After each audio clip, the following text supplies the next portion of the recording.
Do you guys think like saying like a greeting is lame? Like when you look there and you're like, each time. I find it a bit, yeah.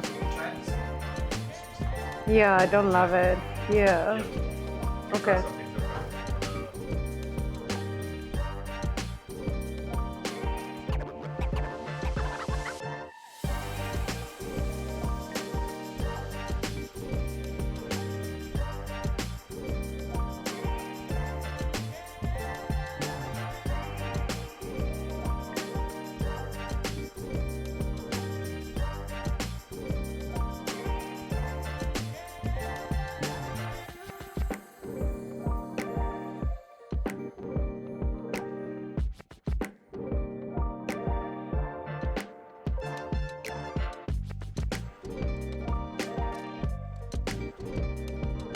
But just so you all know, like the face is by my beautiful. Fire Lily Glove.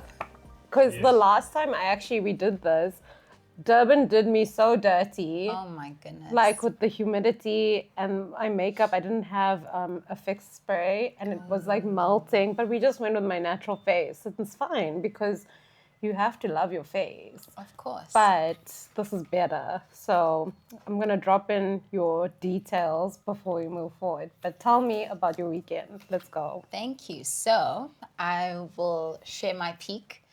So my peak is I use the weekend to just have an outlet creatively, and makeup for me does that. There's just something about the process of makeup from beginning to end. To me, it's like a therapy. And that honestly has been my peak. So I did have clients this weekend. So I'm really enjoying this creative outlet that I have.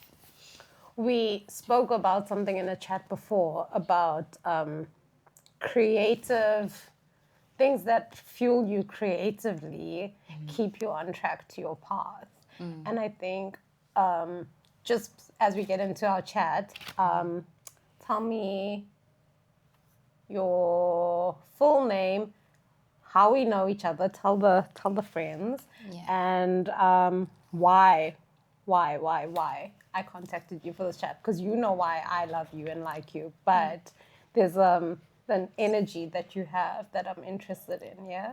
Okay, go for it. Love it. So my name is Sine Madonsela, and I'm 28. I live in Durban, and you and I know each other from our past workplace. And we've worked in the advertising agency together. And it's amazing that you actually have reached out to me, seeing that you know me more than just Snare from the advertising agency. You know me more as just a media planner that I work as. So I would say that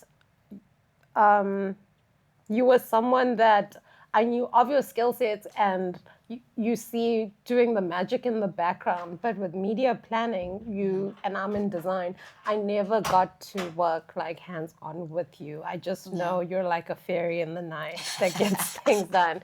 And for the longest time, I did think that you were in PR. is it? Yeah. How come? It's the way you hold yourself. You're always so busy and connected in like things that were going down in the agency.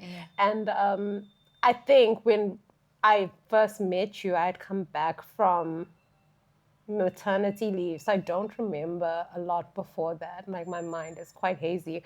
But I also did remember being in like such like a different chapter, a different space. And we never really got an opportunity to like hang out or work together or even socialize that much. But I knew when I saw like you're literally like 10 years younger than me. But I like saw, I was like, I see that girl and I know that energy, and that's more of it that we need. Like the world needs more go-getters and self-focused people. So that's what led us to like the catch up now, right? Because we're gonna talk about, can we have it all? Because you're chasing it, right? I don't want to say I'm chasing it as well. Oh, wrong word. Yeah. You're aligning it. I'm aligning with myself and what is my highest good. And I truly believe that good things happen to me and they happen for my highest good, even though in that moment it may not seem like it's good. Yeah, but I'm so grateful and appreciative of you and what you've seen just from the outside and not having had much personal connections, but just from what you see on the outside, that really does. It's a good thing, a good trait to have as well, because not many people are able to connect with you. Just, I don't know, there's just like this superficial wall, and certain people don't know how to discern good energies. So I can tell that you sense a good energy from me, and I'm so for that. The energy that I like is when people are, when your knowledge of self is just like unobtainable, like untouchable. No one can break it. No one can question it. I'm not going to walk into this room and make you question like who you are and what you know about yourself. And that's something that can intimidate a lot of people. But if you kind of just like identify it and respect it, it's beautiful, right? And that's, I'm sure people do get quite like intimidated by your energy sometimes. I've seen them do it, so I'm not even guessing. Yeah, and funny enough, right now I'm trying to understand the difference between assertiveness and being aggressive. Yeah. So I realized that a lot of people are uncomfortable with honest confrontation. And let me not even use confrontation because that might sound very negative. So a lot of people aren't used to people who are just honest and open with their opinions, their boundaries, their needs. So sometimes I may be perceived as I'm too forward. I sound aggressive. I'm forceful of my needs and boundaries or whatever it is that I may need in that time. But I've also learned to just be confident as well in myself and know that no, I am just being assertive. And the good thing about me is that you'll know where you stand. It's black and white. And if I don't like something, I will let you know, but respectfully as well. The key word, respectfully. Amen. Respectfully. I realize a lot of people aren't respectful. It comes in as well with being assertive, being aggressive. Yes. There's that fine line, and respect honestly crosses that line. And yeah. I love that because sometimes you will be texting. I'm quite a texter. Like you can try call me. My phone's on airplane mode sometimes. I'm in my own world. So a text goes a long way with me. But those kind of things like laying down a boundary or saying something that you don't like in a text can be very misconstrued. We're already off script here because she's got my attention with the respectful boundaries. Respectful boundaries can offend people. Yes. So sometimes, and I also find a lot of power in that. Like, if I say what I say and I assure you that I don't mean any harm, I'm identifying something that makes me uncomfortable. Moving forward, it's a no from me. Yeah. Yeah. Like, and, 37, like, girl, you'll see. Like, people will hit you sideways with information, and always, that line will always try and be crossed. But, a respectful boundary and knowing what's your no's and your yeses is gonna give you peace in your adulthood. Like, I am not going to the club. You can ask me, you can make it sound great. I also don't value someone begging me or like trying to change my answer once I've made an answer. But later on in your years, even with working late, I struggled with that so much in advertising, where like, I want to show myself being as available as possible and a team player. But at the same light, you pay me X to do X, Y, and Z. I had to figure out how to navigate those conversations and express why I'm not working, like burning the midnight oil. And only now I have that confidence in my life. It's like, yeah, but you can pay for X, Y, and Z, and I can give you like a cup and a half more. But after that, there's a lot of where my time and energy needs to go. So when we talk about women having it all, I'm talking about relationships, careers, friendships, being a family person, and you wear all these hats, right? Yeah. So, well, you're figuring out how you want to and what you want to do. So, I want to get a bit into like the day job and what a day like that is, and then I want to know how you spice it up and make it like, because it's the snare show. Your world is you, right? So The world revolves around me. as it should. It should, though. If you're not the main character of your world, I don't even want to chat to you. Yeah. Because then you're actually just building a failure of a sitcom of your life. Okay, so you're going to tell me a bit about your day job. A day job. Your day job. Okay, so I'm a digital media planner. Okay, what does media planning mean? So, media planning, in its simplest terms, is planning where ads show up in the digital space. Okay. So, I purely focus on digital as a channel. So, if you have an ad on YouTube, that was probably placed on by me. YouTube, social media, it can also be on digital billboards because that's programmatic. Even if you're scrolling on like a website, you're reading the news or something and you see an ad, that was probably planned and bought by a media planner. So that's my day job, my 9 to 5. And my day to day, basically what my day looks like currently, I'm being groomed as a digital strategist. So my day has gone from focusing more on the execution of serving ads to more of the thinking and the conceptualization of digital campaigns and where they will show up, where our target audience is. So I am in the last quarter of my client's fiscal. So this part of the year is usually about finishing off the plan and making sure that we are still serving as we had strategized, and also planning for the next fiscal. So this time is quite stressful because we have the big campaigns coming up like Christmas. Yes. And yeah. Is it fair to say you're a bit of like the algorithm? Not so much. Okay. The algorithm is... You feel like the puppet master of the algorithm a little bit. Like that's what it sounds like to me. I'm governed by the algorithm. Okay, As nice. much as the algorithm is so unpredictable nowadays. Okay. We can try to forecast that, okay, if your ad shows up at peak traffic times in the afternoon around these hours, you'll probably get this much reach or impressions or things like that.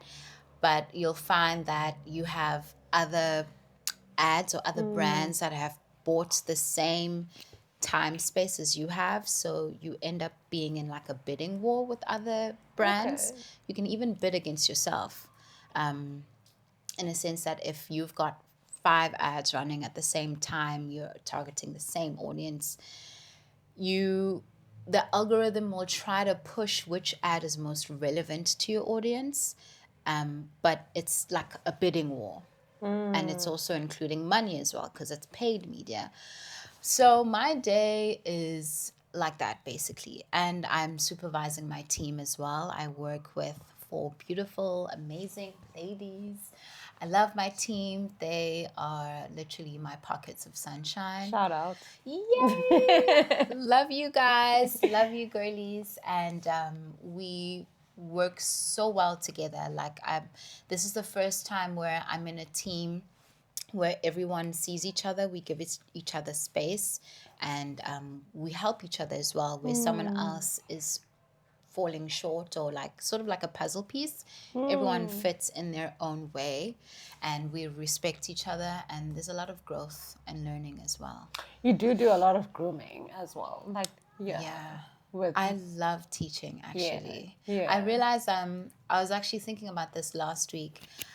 I think I've got a natural way of leading. Like I like to lead, more or less. Even in my circle of friends, I'm always the one who will maybe initiate something. You are a leader. And I'm fully. like, okay, what do you need? Let's do this. And I love teaching and guiding, but it's a trait that I'm not. It's only coming up now. Obviously, I've been in the agency for many years, so I think obviously climbing the ladder, the corporate ladder, that's when you start to use more of your leadership skills and find your confidence as well. yeah. You have to pay your dues. Yeah. But I would say a lot of people, especially if you are a creative human, a day job, there's mundaneness to it. The same clients, the same work, the same conversations. So you've entered a creator space, right?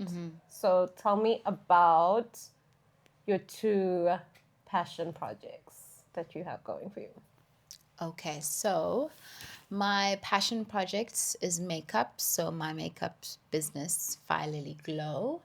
And then I also just started up a new baking hobby. It literally is just me being creative in the kitchen because I love being in the kitchen. So that I just decided, let me film whilst I bake.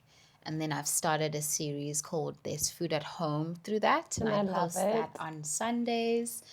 It's become quite stressful though because people like anticipate an episode and I'm just like, I'm just trying to do this as for fun, you know? But it's been a lot of fun really pushing myself to do something that I've always just thought about. And I think that's another thing. When you keep thinking when not doing, you just end up not doing anything. Yeah. So I've realized that in being creative, you really have to push yourself to do and not just live in your head so much. So with makeup, it's always been something that I've been thinking about, and I'll like do my family's faces, or my friends would ask me to help them and I would agree to doing it, but I'd never actually pushed myself, let me start a business. Yeah. And my family's always been supportive, saying, why don't you do it? Like, you're good at it. It just comes naturally. It's what you love. So that's been a passion project that is growing, and I am launching soon. I'm not sure if this will come out, but the work will speak for itself. Yes. Yeah.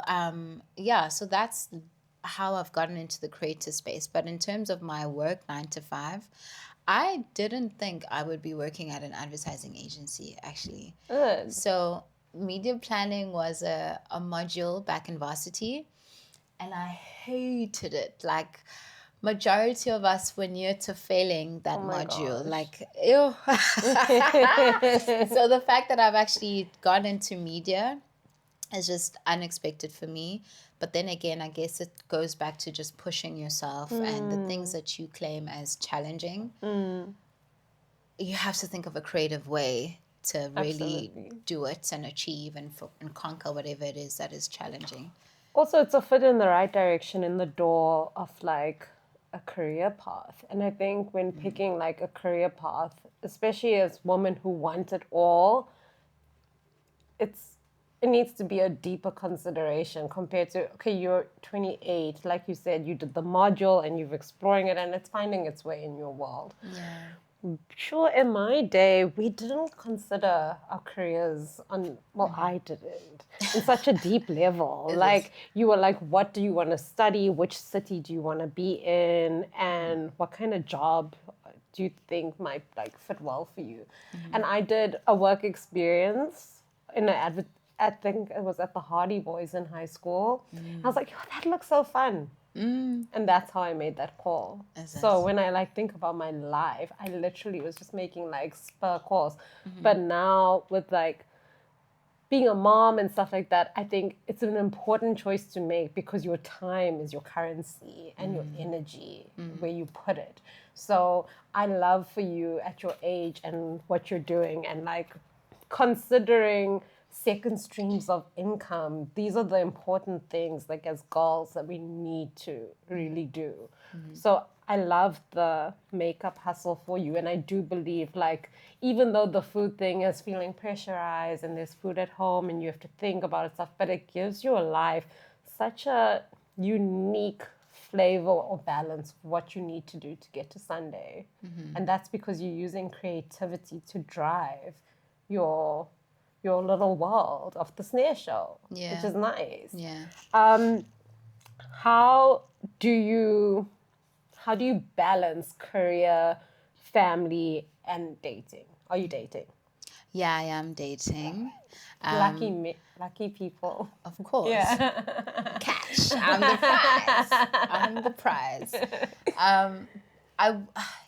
This word called balance. We were talking about it earlier. It's quite a funny word, funny question to ask as well, because I don't think in this life there is such a thing as balance. And that is because as I sit here on this couch, I've taken time off of my 9 to 5.